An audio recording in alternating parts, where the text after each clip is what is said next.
BMI 지수입니다. BMI는 몸무게를 키의 제곱으로 나눈 수치로 일반적으로 20에서 25 사이면 정상 체중, 25 이상이면 과체중이나 비만으로 분류합니다. 그러나 비만을 정확히 구분하려면 체중보다는 지방과 근육의 비율을 따져볼 필요가 있습니다. 우리 몸에 체지방이 원래 있어야 될 양보다 더 많은 걸 비만이라 그러거든요. 예를 들어서 남자 성인들 같으면은 자기 몸 전체의 체지방이 18% 정도 차지할 때 가장 건강하고 좋은 걸로 돼 있고요. 여성의 경우에는 25% 정도를 기준으로 잡습니다. 이 두 여성은 163cm에 52kg 정도로 거의 비슷한 체격입니다. BMI 지수를 측정해보니 각각 19.6과 19.8로 모두 정상 체중에 속했습니다. 그런데 속을 들여다보자 큰 차이가 났습니다. 왼쪽 분은 최경아 씨와 오른쪽 김미영 씨 사진을 비교해보면 바깥쪽 복벽으로 둘러싸이는 다소 검은 피하 지방 부위가 오른쪽 김미영 씨에 비해서 현저하게 적음을 알 수가 있습니다. 내장 지방도 마찬가지로 현저하게 적음을 알 수가 있고 주위 회색 빛깔로 보이는 근육량은 김미영 씨에 비해서 다소 많음을 볼 수 있습니다. 근소한 차이지만 체중으로만 따지면 김미영 씨가 조금 더 날씬한 편이었습니다. 하지만 검사 결과 미영 씨의 피하 지방 두께는 1.4cm, 0.8cm인 최경아 씨에 비해 2배가량 두꺼웠습니다. 단순한 체중만으로는 비만을 구분할 수 없다는 걸 보여주는 예입니다. 병적으로 이완될 수 있는 어떤 지방량이 과잉적으로 저희 몸에 축적돼 있을 때 이럴 때 이제 저희가 비만이라는 정의를 내리는데, 과체중은 그냥 저희 신장에 비해서 체중이 무거운 상태를 우리가 과체중이라고 합니다.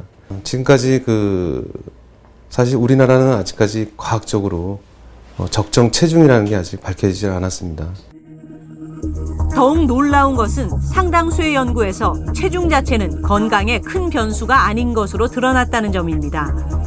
체중과 사망률을 분석한 미국의 한 연구 결과입니다. 흑인의 경우 BMI 22에서 31, 백인의 경우는 20에서 29 사이의 매우 넓은 범위에서 체중과 건강이 연관이 없는 것으로 드러났습니다. 체중을 자체만 줄인다고 해서 그 결과가 가령 수명이 좋아지거나 뭐가 좋아지거나 하는 건 없어요.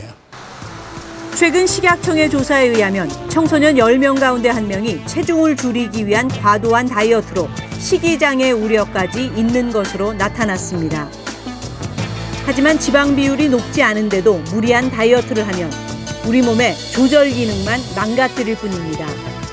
10중 8구 요요로 이어지고 결국은 건강까지 크게 해치게 됩니다. 다이어트 필요해요. 근데 그것은 상당히 적은 부류의 사람들에 해당하는 것들이고요. 당뇨가 없고 혈압이 높지 않고 콜레스테롤은 높지 않고 뭘 하지 않은 사람한테 체중을 줄여가지고 하면은 2년 내에 95%가 다시 체중의 원체중으로 돌아가고, 그런 다이어트를 하는 사람들은 다이어트 안 하는 사람보다도 오히려 요요 현상이 오고 수명이 심장병 발생이 한 3배쯤 늘어나는 거예요. 출연 배우들의 조각 같은 몸매가 화제를 모았던 영화 300입니다. 촬영에 앞서 출연 배우들은 전문가의 지도 아래 고강도 트레이닝으로 분살 하나 없는 완벽한 근육질 몸매를 만들었습니다. 하지만 영화가 끝난 지 불과 몇 개월 뒤, 카메라에 잡힌 한 출연 배우의 모습은 보는 이들을 충격에 빠뜨렸습니다. 단기간에 무리해서 만든 몸은 유지하기가 어렵다는 진리를 증명해주는 예입니다. 그렇다면 체지방을 줄이고 대사질환을 예방하기 위한 건강한 다이어트는 뭘까? 비법은 무작정 덜 먹는 대신 양질의 음식을 제대로 먹는 겁니다. 어제 밥 하자마자 그냥 4주간의 다이어트를 통해 4kg 가까이 감량한 제 경우를 다시 한번 보시죠. 칼로리로 따지면 하루에 1000 미만으로 적은 양이었지만 실제로 저는 다이어트를 하면서 배고픔을 거의 느끼지 않았습니다. 닭가슴살 같은 고단백 음식을 충분히 먹었기 때문인데요. 단백질은 소화되는 시간이 길기 때문에 오랫동안 포만감을 느끼게 해줍니다. 특히 인스턴트 음식이 아닌 자연식을 통해 인공 감미료나 설탕, 지방 같은 몸에 나쁜 음식을 최대한 줄인 것도 비결이었습니다.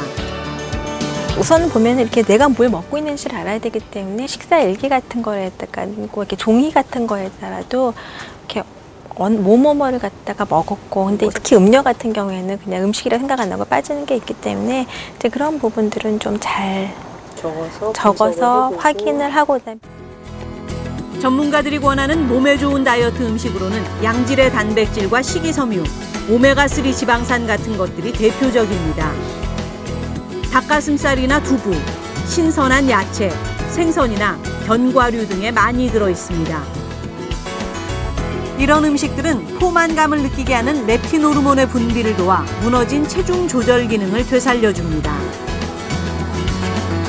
좋은 음식을 많이 섭취하고 나쁜 음식을 피하는 것만으로도 렙틴 호르몬의 기능이 좋아지기 때문에 배고프게 먹지 않아도 살이 빠지게 됩니다. 여기에 무리하지 않는 정도의 근력 운동과 충분한 휴식을 더하면 다이어트 효과는 배가 됩니다.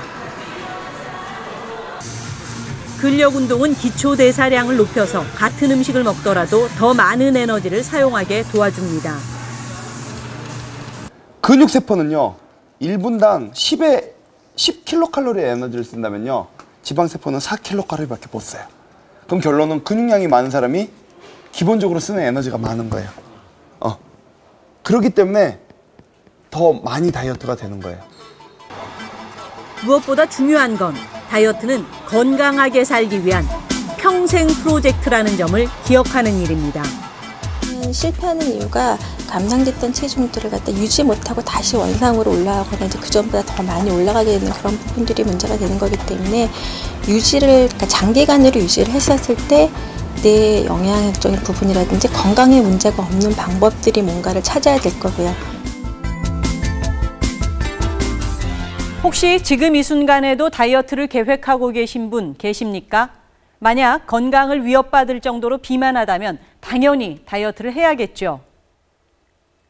하지만 살이 쪘어도 건강하다면 굳이 무리하게 다이어트를 할 필요가 없다는 게 전문가들의 조언입니다. 무리한 다이어트는 우리 몸의 조절 기능을 무너뜨려서 건강을 해치고 오히려 더 비만한 체질로 변하게 할 수 있다는 사실 잊지 마시기 바랍니다. 뉴스 추적 오늘 순서 마칩니다. 시청해주신 여러분 고맙습니다.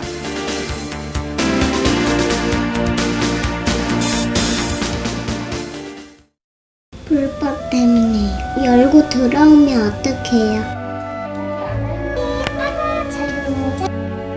장미는 소원 있어요? 있어요. 학교에 가는 거요. 속상해요. 어떻게 했는지 몰라요. 그래서